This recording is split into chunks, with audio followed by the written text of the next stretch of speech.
But if you have a dog that looks anything like these ones that I'm about to show you, then you need to listen up. This is a large Staffy, by the way.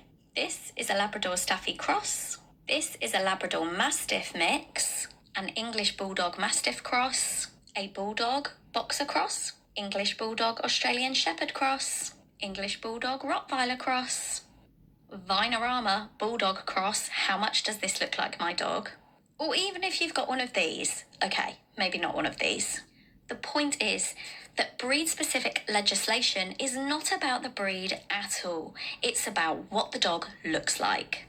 With the pit bull ban, the government came up with 60 different measurements that made the pit bull the type.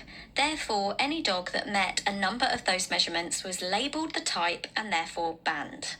None of the dogs that I've shown you are an XL bully, and yet to the untrained eye, they look the type. I'm sure if you own a dog that looks like any of the dogs I've shown, then you will have experienced some level of judgment in the last few months. This guy even bought a patch for his American Bulldog to say, I am not an XL bully, but in the eyes of the law, this may not matter.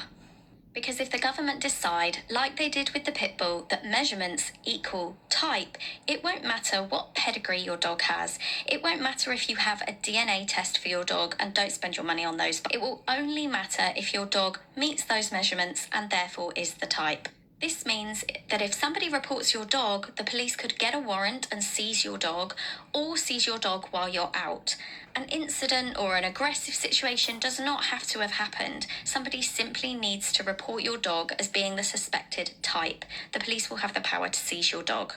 The dog would then be assessed, and I've heard some horrendous stories about dogs being seized and kept in kennels, and I don't want to scare anyone, but this is a possibility.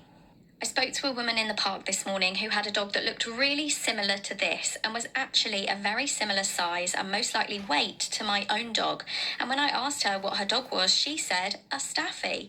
But to the untrained eye, that dog could have very well been an XL bully in their eyes. The point is, when it comes to breed-specific legislation, the breed actually doesn't matter. The measurements matter. If it looks the type and it measures the type, it is the type.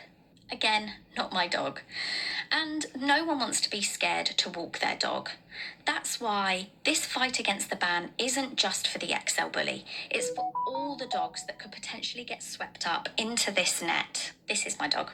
The government is absolutely driving communities apart, and what we need to do is come together and fight for better laws for responsible dog ownership. If you feel strongly about this, then I encourage you to use your voice to educate people and write to your MP. There has never been a better time than now for this cause. You may not own an